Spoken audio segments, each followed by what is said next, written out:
Good evening and welcome to Tucker Carlson Tonight. For days, we have watched as a growing caravan of Honduran nationals has snaked northward toward our border to claim asylum here. The spectacle has been televised from the very start, and it has sparked an explosive political debate.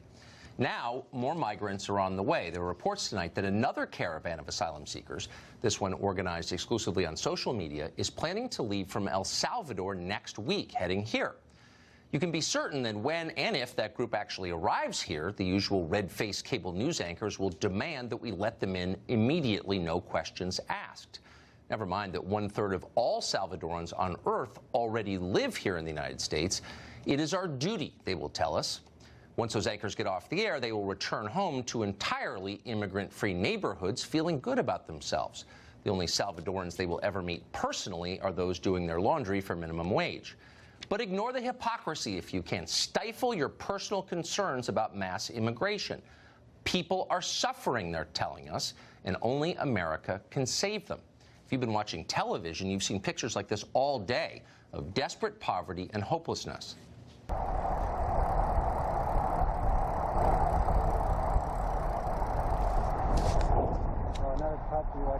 Oh, sorry about that. That was the wrong tape. That was not a slum outside Tegucigalpa. That video was shot right here in Orange County, California, not far from Disneyland. The desperate and impoverished people on the screen you saw were American citizens. Hundreds of thousands of them sleep on the ground every night in this country. They don't make it on CNN very often. They're just Americans. Their tragedy is not interesting. If they did laundry at $5 an hour for rich people, though, our moral superiors might notice and care. But as of now, no, the cable news geniuses could not be less concerned about what is happening to American citizens. Which, if you think about it, kind of explains the Trump phenomenon.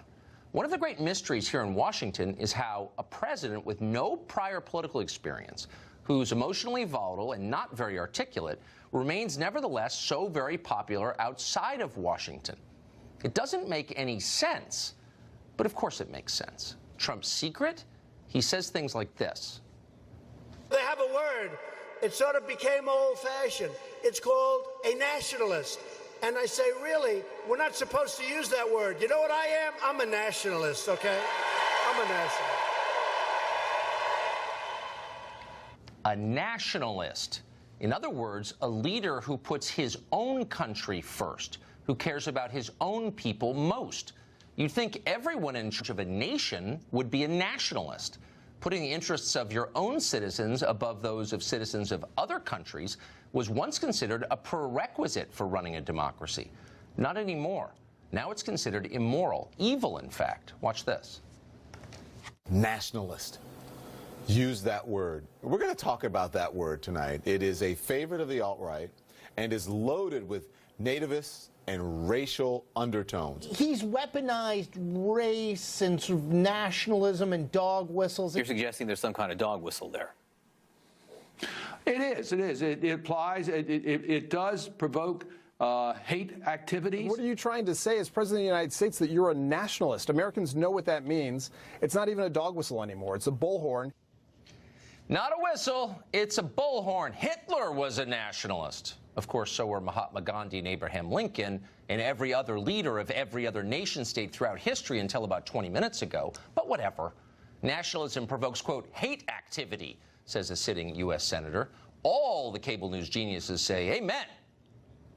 There was a time, in my lifetime, I'm not that old, when a picture like that would have just elicited nothing but sympathy and empathy among the American people. You see that and you think, oh my God, what must be happening where those people are coming from? How can we open our arms to people like that?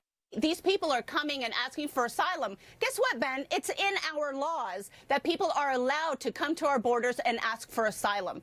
This is a moral outrage that harkens to the worst excesses in the history of the country, to the separation of families at the slave auction blocks, to the separation of Native American families.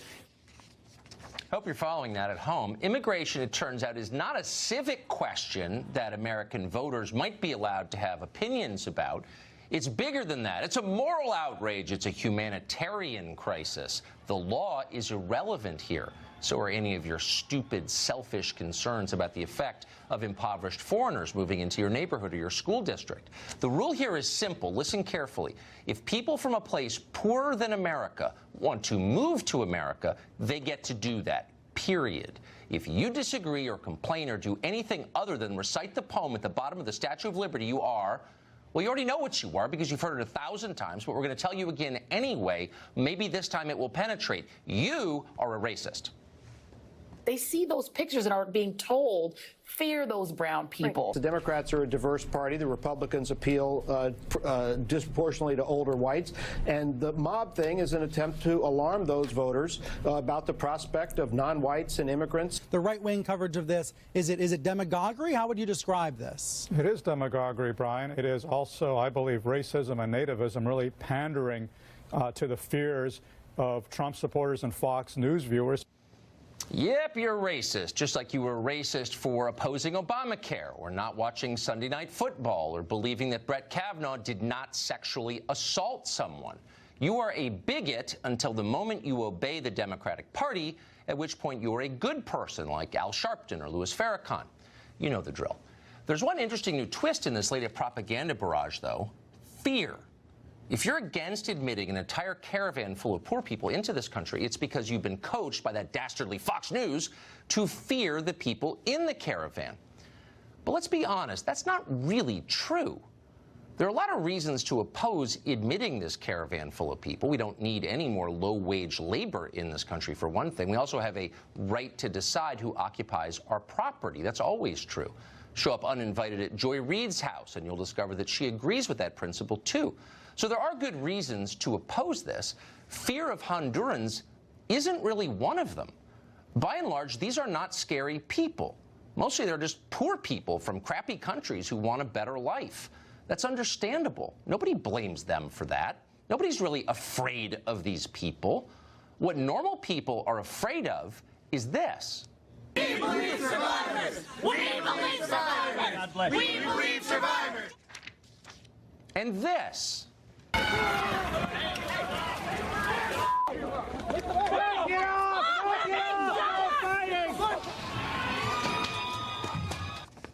So look closely at those videos. What didn't you see in them? Migrant fruit pickers from Honduras. There weren't any. There wasn't a single impoverished Central American immigrant. The only work boots you saw in those videos were from Brooklyn. They're part of the hipster costume. They're not real. Those were thoroughly American kids, kids with clean fingernails, children of privilege. Those were people with 4-year college degrees. Some of those people teach in colleges. What you just saw was the activist left. That's a group about as diverse as the checkout line at Whole Foods. These are not immigrants. They're far too pampered and decadent to be immigrants. These are homegrown religious extremists who believe in nothing but their own power. Suddenly, people exactly like this hold congressional seats, and they host their own TV shows, and they teach at your kid's school. These are the people worth worrying about. So cool it with the lectures about fear. Listen carefully, cable news geniuses. It's not impoverished peasants from Central America we're afraid of. It's you. Univision anchor Jorge Ramos joins us tonight from southern Mexico at the site of the caravan encampment. Jorge, I'm really glad you're here because I've wanted to ask you this question all day. So in the many times we've spoken, you've explained that immigrants to the United States from Central America are a net addition to our economy. They're America's strength. They make this a much better country. Given that, why isn't Mexico jumping at the chance to absorb these migrants into its economy? Why is it wasting this human capital? Well, the reality, Tucker, is that most of the immigrants that you see behind me, and as a matter of fact, they're not criminals or terrorists or not even immigrants. They're refugees. They don't want to stay here in Mexico. They want to go to the United States. Their plan is just to have a better life in the United States, and they are refugees. So I think we have to treat them with respect We have to listen to the stories, hear their cases, check their backgrounds, and if they apply for political asylum, go through the process. The reality, Tucker, I understand what you're asking, but the reality is that they don't want to stay in Mexico, where, by the way, in the last 12 years, more than 200,000 people were killed. They don't want to stay here. They're fleeing violence and extreme poverty in Honduras, most of them. So they want to go to the United States. They don't want to stay here in Mexico. And in Mexico, by the way, they crossed the border between Guatemala and Mexico. I was there this morning. But that's probably just for Donald Trump to see. Just by the bridge, you will see little boats crossing thousands of immigrants in the last few days for $1 per person. But I'm confused. But hold on. Wait, but hold on. For show, the reality is completely different. Okay, so you say that the United States must show respect to these, what you call refugees. Why doesn't Mexico show them respect? Mexico is a rich country, the richest in the region. There are more billionaires in Monterrey and Mexico City than there are in Washington, D.C. Why are they sleeping on the ground? And why haven't they been taken care of by rich Mexicans of goodwill, the blue-eyed ruling class of which you were a part? Where are they in this? Well, you know, it's a great question, and I'm so glad that you asked it, because Mexicans, despite what you might hear in social media, Mexicans have been treated, all these refugees, with incredible generosity and with incredible solidarity. I know that there are fake stories in the United States saying that these people were funded by George Soros and by Democrats or by Nicolás Maduro from Venezuela. Vice President Pence is completely wrong about that, because if they really financed these people, it was a scam. I've been talking to people here in Chiapas who don't have a single dollar, Tucker, to buy a bottle of water. So there's no financing here. And Mexicans, but hold on, that's my civilians, point. not the politicians. The politicians, right. They've been playing the game with Donald Trump. But civilians, Mexican civilians, have been giving all these refugees a little money, water, food, clothes, and sometimes transportation to go to the next I understand. town. Yesterday I saw something incredible. Wait, but let me just interrupt you and say, let me tell you. Okay, go ahead. Yesterday they went 26 miles, a marathon. Many kids, hundreds of kids, Tucker, and that's the people of the caravan, not terrorists or criminals. I think most Mexicans are very nice people. I grew up next to Mexico. I always liked them. It's your ruling class I'm asking you about, the people who are some of the richest people in the world who spend the summer in France every year. And again, you're from this group, so you can speak to this. Where are they in this? Why aren't they taking care of these people who are sleeping on the ground? We can see them right behind you. But where are those people? Where are the Mexican billionaires? They're very good at lecturing us about our moral inferiority, but they don't seem to be helping at all. Why? No, I think you want to concentrate on what Mexicans are doing. I just told you that civilians have done it in a beautiful, generous way. And I think we have to concentrate now on what the role of the United States should be in all these crises. First of all, I spent 2 days with these refugees, and I have not seen a single person from the Middle East. That's a lie.